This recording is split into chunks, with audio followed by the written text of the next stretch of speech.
Nayla stood by the full-length window of their penthouse apartment, one hand resting on her round belly as she gazed out at the glittering skyline.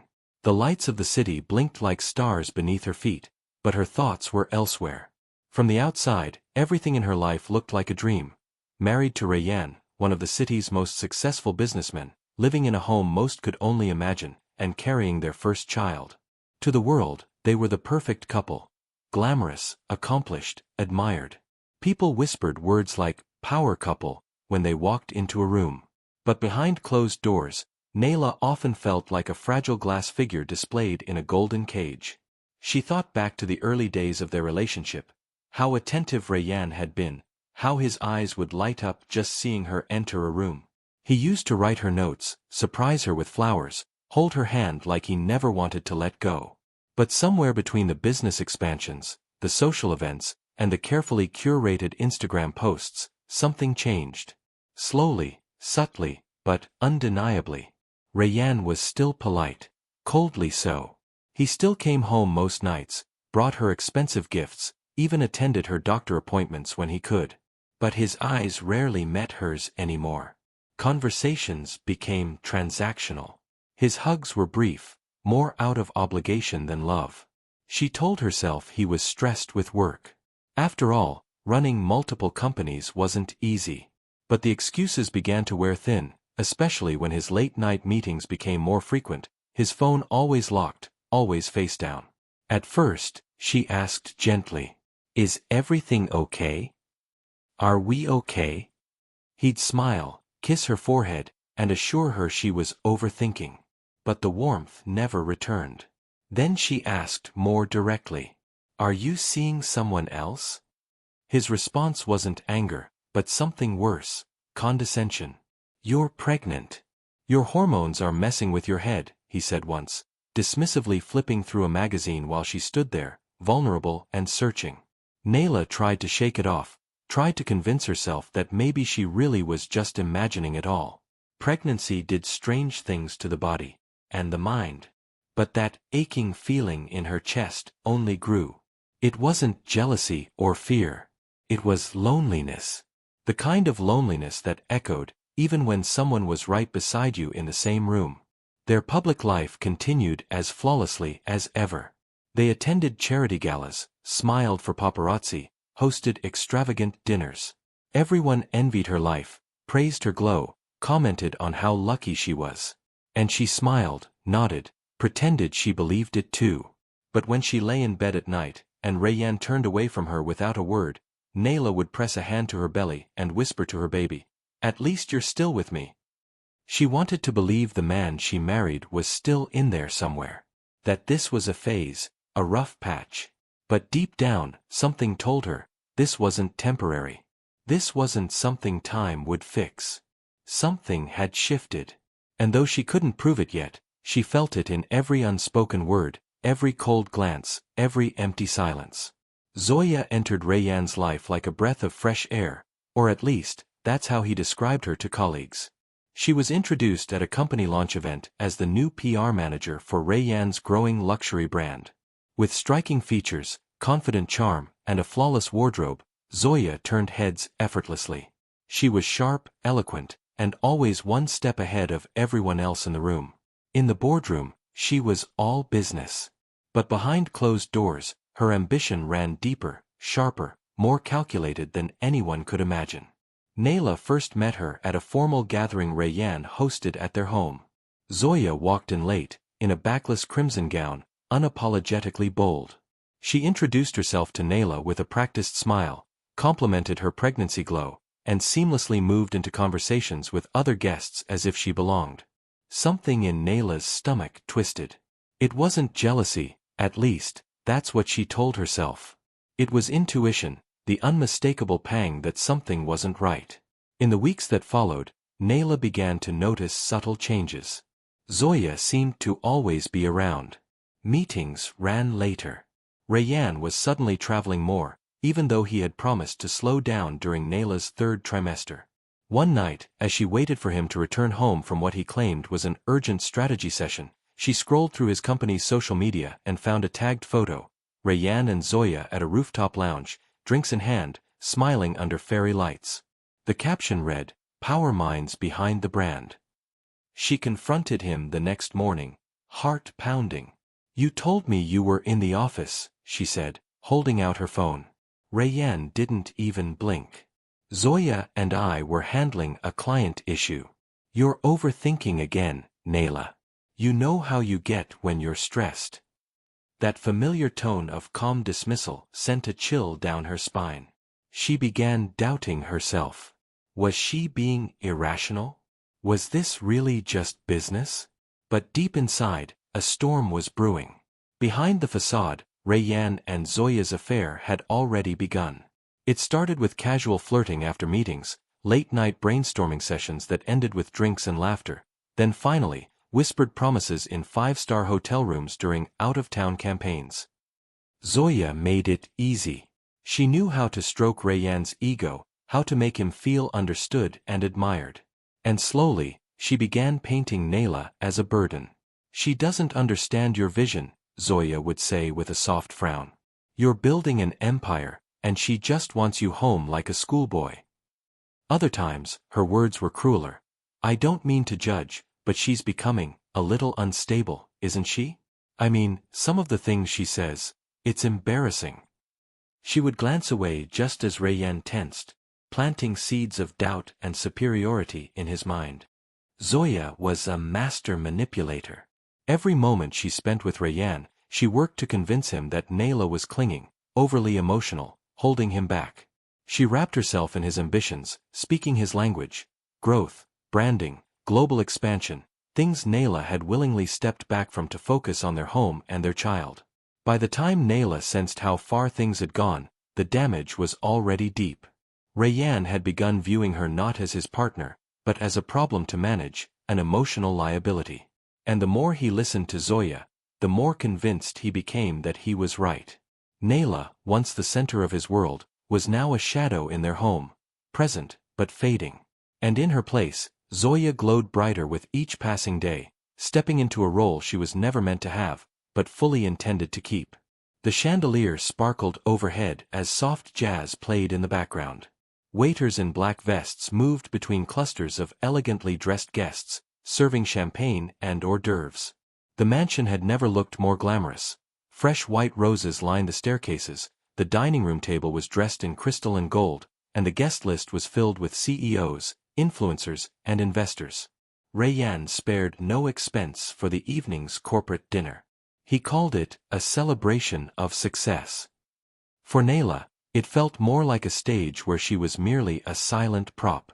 She had spent the day getting ready, forcing herself into a smile, doing her makeup through swollen eyes that had cried just hours earlier. She wore a flowing midnight blue dress that hugged her pregnant belly softly. As she descended the staircase to join the party, she caught a glimpse of herself in the mirror. Poised, glowing, dignified. She prayed that it would be enough to hold herself together. But her composure faltered the moment she saw Zoya. The woman was standing far too close to Rayyan near the fireplace, her hand casually brushing his sleeve as she whispered something that made him laugh. The familiarity in their body language was unmistakable, and it wasn't just Nayla who noticed. Several guests cast side glances, some with curiosity, others with judgment. It was the same look you give someone who's lost control of their own story. Nayla walked over to greet them, her smile firm but polite. "Zoya, good to see you," she said, extending a hand. Zoya gave her a quick once-over, her lips curling into something that looked like pity. "You look tired, Nayla. Pregnancy is no joke, huh?" she said, her voice sweet but laced with venom. Rayyan chuckled absently, sipping his drink without defending his wife. Nayla's fingers tightened around her clutch. "Excuse me, Zoya, may I speak with you for a moment?" she said quietly, leading her to a more private corner near the hallway. Her voice was low but firm. "I don't appreciate the way you speak to me. This is my home, and I am still Rayyan's wife," she said. "Please maintain some boundaries." Zoya's eyes widened mockingly. "Boundaries? Nayla, I work with your husband. I'm not going to tiptoe around you every time we're in the same room. Maybe if you were a little less insecure, this wouldn't feel so threatening." Before Nayla could respond, Rayyan appeared behind them. "What's going on here?" he asked, frowning. "She pulled me aside to accuse me of crossing lines," Zoya said, her voice trembling slightly, as if she were the victim. "I was just trying to be kind." Rayyan turned to Nayla with a look of disappointment that cut deeper than anger. "Seriously, Nayla? You're going to cause a scene? Can you please stop with this constant drama?" Nayla's breath caught in her throat. "I wasn't causing a scene. I just—" Rayyan raised a hand, silencing her. Then, turning to the small group nearby who had clearly overheard bits of the exchange, he said loud enough for all to hear, "I think Nayla owes Zoya an apology." The room went still. A few gasps, some murmurs. Nayla stood frozen, unable to believe what she had just heard. "Rayyan, she began, her voice trembling. "Apologize," he repeated, his expression cold. "Let's not ruin the evening." There it was. Public humiliation wrapped in polished cruelty. The same man who once knelt to tie her shoes now demanded she bow to the very woman who had replaced her. The silence was deafening as all eyes turned to Nayla. Her cheeks burned, her eyes stung, and her body, already heavy from pregnancy, felt even heavier under the weight of betrayal. But she straightened her shoulders, placed a hand over her stomach, and whispered, "I'm sorry, Zoya, if I offended you." Zoya offered a gracious nod, as if she were the magnanimous one. Rayyan smiled and raised his glass to resume the evening, but the energy in the room never quite returned. Nayla didn't wait for dessert. She walked upstairs in silence, gathered her handbag, slipped into flat shoes, and exited through the back door. The night air was cool, sharp against her face. She didn't cry. Not yet. She simply walked, heels in hand, away from the mansion that was no longer her home. No one followed. Not even him. Nayla sat on the edge of the bed, her hands trembling as she slowly folded a pair of pajamas into her overnight bag. The room, once a sanctuary, now felt hollow. The soft scent of roses from last week's bouquet lingered in the air, but even that felt artificial, like everything else in this marriage. Her eyes scanned the space, the framed wedding photo on the dresser, the baby clothes still sealed in gift boxes, the white noise machine she'd bought to help her sleep through restless nights. None of it felt like hers anymore. She took a deep breath, zipped the bag shut, and walked toward the door. Her legs felt unsteady, like she was walking away from a version of herself she no longer recognized. As she reached the foyer, she paused. A single tear slipped down her cheek, and with her free hand, she reached into the drawer and pulled out the sonogram picture she'd kept hidden. Their baby, small and perfect. She tucked it gently into the side pocket of her bag, pressed her hand to her stomach, and whispered, "We're leaving. It's time." The drive to her parents' house felt longer than it had in years. She hadn't told them what happened, only that she needed to come home. Her mother opened the door with a worried expression, arms immediately wrapping around her. Nayla didn't speak. She couldn't. She just held on tighter and cried for the first time that night. Her brother, Aman, arrived shortly after. A rising lawyer with a strong sense of justice, he walked into the room, saw her tear-streaked face, and sat beside her quietly. He didn't ask questions at first. He just waited. When she finally spoke, her voice was hoarse. "I gave up everything," she whispered. "My job, my independence, even my voice, because I believed in him. I thought we were building something together." Flashbacks flooded her mind, turning down a job offer abroad to support Rayyan's business launch, giving up her apartment to move into his mansion, deleting photos from her social media because they didn't fit the brand. Each step she had taken away from herself had been for the sake of their marriage. "I thought he'd protect me," she said, shaking her head. "But he handed me over like I was nothing. Like I was the one who embarrassed him." Aman clenched his jaw. "Nayla, you don't need to justify anything. What he did to you, publicly humiliating you, gaslighting you, it's abuse. And it doesn't have to continue. You have rights. You have a voice." She looked up at him, eyes filled with exhaustion. "Why am I always the one who has to apologize?" Her voice cracked. I'm the one being betrayed. I'm the one carrying his child. But it's me who gets blamed. Me who's made to feel small, unstable, dramatic. Amon's voice was calm but firm. Not anymore. You don't need to stay quiet to survive. You need to speak up to reclaim your life. And I'll help you do it. That night, something shifted inside Nayla. The grief was still there, but so was a flicker of resolve. As her family fell asleep, she sat at her childhood desk, laptop open, notebooks spread around her. She began collecting everything, every medical record, every expense covered by her own savings, every chat screenshot she could access. She took pictures of her bruised heart, even if they weren't visible on skin. She printed the photos of her pregnancy progress, organized receipts from solo doctor visits Rayanne missed, noted down every instance of emotional neglect and psychological manipulation. This wasn't just a file. It was her truth. Carefully, painfully documented.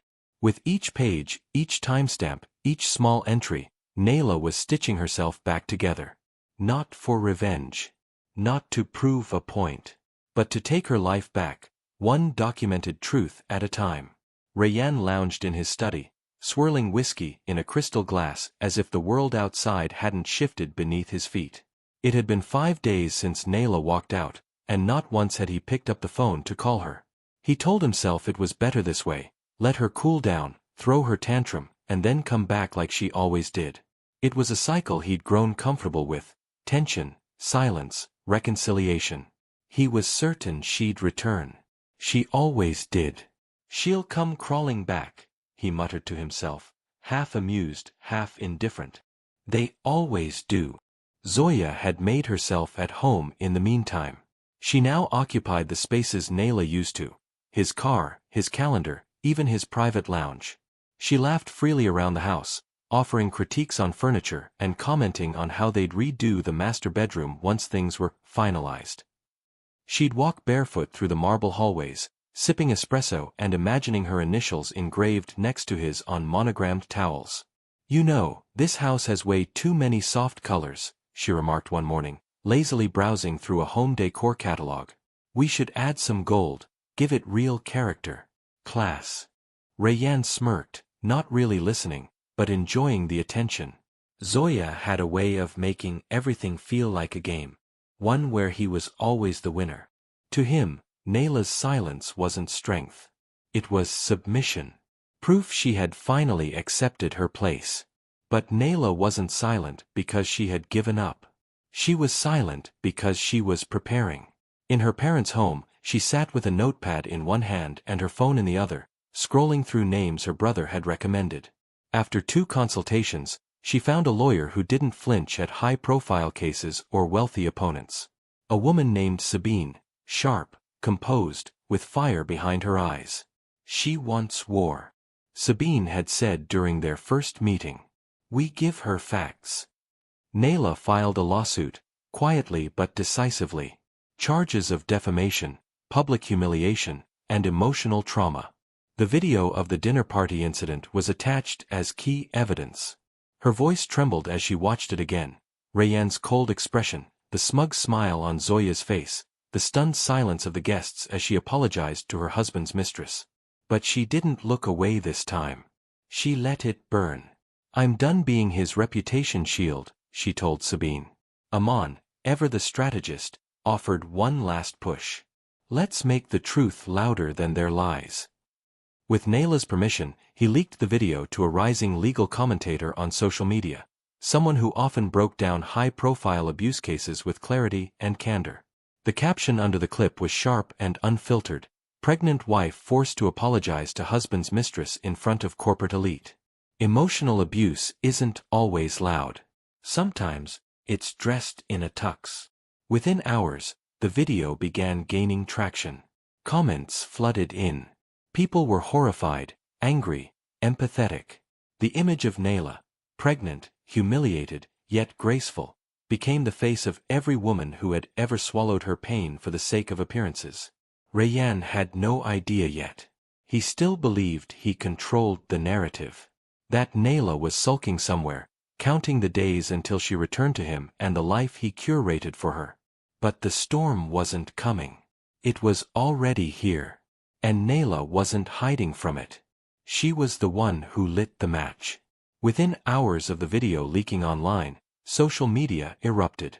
The clip, titled "Pregnant Wife Forced to Apologize to Mistress," was shared, retweeted, and commented on by thousands. Hashtags like #JusticeForNayla and #EmotionalAbuseBetrayed trended across platforms. Everyone who saw the video was shocked, not just by the public humiliation, but by the quiet strength Nayla displayed in the face of such cruelty. News outlets quickly caught wind of the story. What began as a viral social media post soon escalated to headlines across major newspapers, television news segments, and online forums. The story was picked up by investigative journalists who dug deeper, uncovering the tangled web of lies, betrayal, and manipulation behind the polished image of Rayanne's empire. Pundits debated the case live on air. Experts on emotional abuse explained how subtle acts like forcing an apology could devastate a person's mental health. Women everywhere shared their own stories of being silenced and gaslight, turning Nayla's struggle into a nationwide conversation. The public was no longer willing to accept that wealth and status could shield someone from accountability. Amid the growing media frenzy, Nayla was invited to give an exclusive interview with a respected talk show host. The studio was bright, cameras focused on her as she sat composed yet vulnerable. When asked about the incident, she spoke candidly, her voice steady but charged with emotion. "He didn't just betray me," Nayla said softly, "he tried to break me. Not just in front of our friends or colleagues, but in front of everyone who thought our marriage was perfect. He wanted to humiliate me, to make me feel small while he lifted someone else up." The host nodded, encouraging her to continue. "It's easy to look at a marriage from the outside and assume things are fine," Nayla explained. "But abuse isn't always visible. It's not always loud or physical. Sometimes it's in the way someone's made to feel invisible, worthless, or like they're the problem when they're the one being hurt." She shared how she had sacrificed so much for the marriage, her career, her voice, even her identity. And yet, she had been blamed for every crack that appeared. But she refused to stay silent any longer. Her story resonated deeply. Women across the country reached out with messages of support, sharing how they too had endured emotional abuse behind closed doors. Advocacy groups invited Nayla to speak at events, and she quickly became a symbol of strength and courage for those who had long suffered in silence. Rayanne's carefully constructed image began to crumble. Sponsors pulled out of his ventures. Business partners distanced themselves. Even former friends turned their backs. The lavish lifestyle and the power he wielded couldn't protect him from the court of public opinion. Meanwhile, Nayla's social media following grew exponentially. She used the platform not just to share her journey, but to educate others about emotional abuse, the warning signs, the psychological impact, and the importance of speaking up. Her story sparked national conversations about the hidden scars many endure behind closed doors, particularly in affluent circles where appearances often mask reality. Despite the floodlights of public attention, Nayla remained grounded. She leaned on her family, her legal team, and the quiet determination that had carried her through the darkest moments. She knew this was just the beginning, not just of her fight, but of a broader movement toward justice and healing. As the days turned into weeks, the #JusticeForNayla became more than just a social media trend. It became a rallying cry for change, a challenge to dismantle the stigma around emotional abuse and demand accountability regardless of wealth or status. For Nayla, the battle was no longer just personal. It was universal. And the world was finally listening. The courtroom buzzed with anticipation as cameras from Court TV set up their equipment, ready to broadcast what had quickly become one of the city's most talked-about trials. Journalists, photographers, and curious onlookers crowded the gallery, eager to witness the unfolding drama between Nayla and Rayanne, the wealthy businessman who had once seemed untouchable. Rayanne entered the room with his usual air of confidence, his tailored suit perfectly pressed, his steps measured and deliberate. A small, self-assured smile played at the corners of his lips as he took his seat at the defense table. He glanced toward Nayla, who was seated calmly beside her legal team, her posture straight and eyes steady. If he expected to see a broken woman, he was sorely mistaken. The judge called the court to order, and the trial began. Nayla's attorney, Sabine, rose first. With a clear, commanding voice, she began outlining the charges against Rayanne: infidelity, emotional cruelty, and the public humiliation that had devastated Nayla's life. The courtroom listened intently as Sabine detailed the timeline of events, highlighting the dinner party incident that had gone viral and the emotional toll it had taken on Nayla during her pregnancy. Evidence was presented meticulously. Screens displayed messages between Rayanne and Zoya, revealing their secret communications and meetings behind Nayla's back.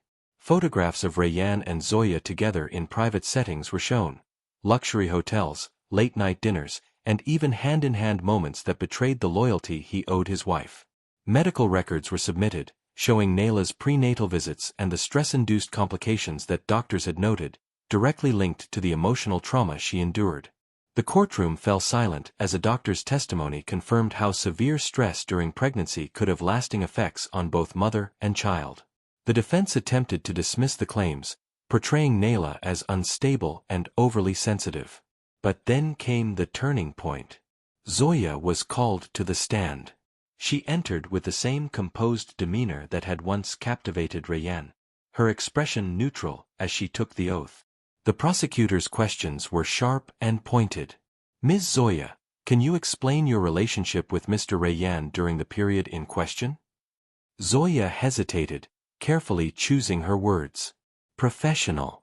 Strictly professional. Yet, we have evidence of multiple private meetings, trips, and messages that suggest otherwise. How do you respond to that?" Her calm began to crack. A slight tremor entered her voice. I was helping him with work. We often met after hours." "And what about the dinner party where Ms. Nayla was forced to apologize to you? Were you present during that?" Zoya glanced down, then back up, the cracks in her story growing. "I was there, yes." "Did you encourage or pressure Ms. Nayla to apologize?"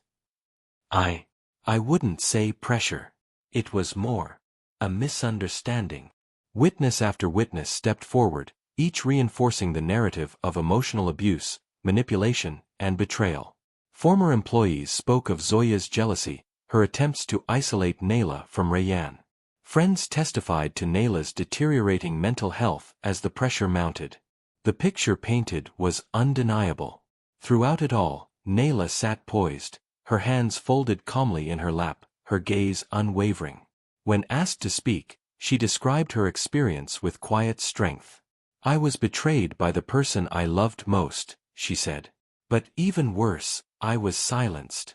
I was made to feel like my pain was a burden, my feelings a problem. The public apology wasn't just humiliation, it was a message that I had no right to stand up for myself."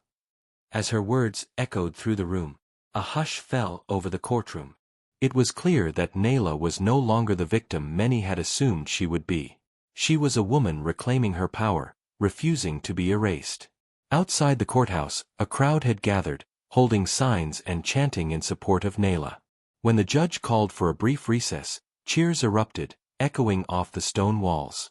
Cameras caught the moment, broadcasting it live to millions watching from home. The trial continued for days, but the momentum had shifted irreversibly. Rayanne's confident facade began to crumble under the weight of evidence and testimony. Zoya's calculated lies were exposed, leaving her isolated and vulnerable. By the time closing arguments were made, it was clear that Nayla had won far more than a legal battle. She had shattered the illusion of untouchability that wealth and power had once granted her husband. As the courtroom emptied, Nayla stood with her legal team, surrounded by supporters and reporters. Her voice was soft but filled with determination as she addressed the crowd. "This isn't just my fight," she said. "It's for every woman who's ever been silenced, humiliated, or made to feel invisible. Today, we remind the world that justice isn't reserved for the rich or powerful, it belongs to all of us." The applause was thunderous, a fitting tribute to a woman who had turned her pain into power, and whose courage had ignited a movement far beyond the courtroom walls. The courtroom was tense as the judge took his seat. The the weight of the moment palpable in the air. Cameras clicked and flashes flickered, capturing every detail for the millions following the case closely. Nayla sat upright, her hands folded calmly in her lap, her eyes steady and unwavering. Months of emotional turmoil, legal battles, and public scrutiny had led to this defining moment. The judge cleared his throat and began reading the verdict in a firm, deliberate tone. After thorough consideration of all evidence presented, testimonies heard, and the circumstances surrounding this case, the court rules in favor of the plaintiff, Nayla Ahmed. A collective sigh, almost a release, rippled through the courtroom. The judge continued, Mr. Rayyan Khan is hereby ordered to pay substantial financial compensation to Ms. Ahmed for the emotional distress, public humiliation, and psychological trauma she has endured. Furthermore, Mr. Khan shall issue a public apology acknowledging the harm caused by his actions. There was a pause, then the judge added, additionally, a restraining order is placed against Ms. Zoya Malik, prohibiting any contact or proximity to Ms. Ahmed and her family. Rayyan's face, once so confident and composed, paled as the weight of the decision sank in. The once untouchable businessman now sat in stunned silence, his legacy unraveling with every word. Outside the courtroom, news broke instantly. Media outlets broadcast the verdict live, dissecting every detail. Headlines screamed of Rayyan's downfall, from powerhouse to pariah, business empire crumbles amid scandal, justice served for pregnant wife. Sponsors and investors quickly severed ties with Rayyan's company, wary of the public backlash and the damage to their own reputations. His carefully built empire was collapsing. Meanwhile, Nayla emerged from the courthouse with a quiet grace that contrasted sharply with the frenzy around her. Reporters clamored for statements, flashes blazed, but she spoke only when ready. I am grateful the truth has been recognized, she said softly, her voice steady but filled with emotion. This verdict is not just a personal victory, it is a message to all who endure abuse that they are not alone, and that justice can be achieved regardless of status or wealth. She paused, eyes glistening, then added, I hope my journey encourages others to find their voices and stand up for themselves. No one should be made to feel invisible or worthless. Her words resonated deeply, striking a chord with many who had followed her story and found strength in her courage. As she walked away from the courthouse, Nayla wasn't just a woman who had survived betrayal and humiliation, she was a symbol of resilience and empowerment. Her victory was a beacon of hope for countless women who had suffered in silence, trapped by fear or shame. In the weeks that followed, Nayla's story inspired a wave of advocacy and awareness. Support groups grew, new laws were proposed to protect victims of emotional abuse, and conversations that were once taboo became mainstream. Her courage had ignited a change far beyond the courtroom walls. Though the scars of the past remained, Nayla faced the future with renewed strength. She knew the road ahead wouldn't always be easy, but she was no longer walking it alone. With her baby in her arms and hope in her heart, Nayla stepped into a new chapter, one defined not by pain or betrayal, but by courage, healing, and the promise of a brighter tomorrow. Months passed, and with each day, Nayla felt a quiet strength growing inside her alongside the life she carried. When the day finally arrived, she was surrounded by the love and support she had long been denied. The hospital room was filled with soft light and gentle voices as she held her newborn daughter for the first time, a tiny bundle of hope and new beginnings. The baby's cries were a powerful reminder that life could continue, even after the darkest storms. Holding her daughter close, Nayla felt a surge of determination unlike anything before. This child was her future, her reason to rebuild, to reclaim joy and purpose. She named her Aliyah, a name meaning exalted, noble, symbolizing the hope she wished to pass on. But Nayla knew that her fight was far from over. Her journey had taught her that emotional abuse was a hidden epidemic, one that many women faced silently, trapped by fear and stigma. She decided to transform her pain into action. With the support of her family and allies, she launched an NGO dedicated to supporting women suffering from emotional abuse, providing counseling, legal aid, and a safe space to share their stories. Her organization quickly gained recognition for its compassionate approach and tangible impact. Women from all walks of life reached out, grateful to find someone who understood the invisible wounds they carried.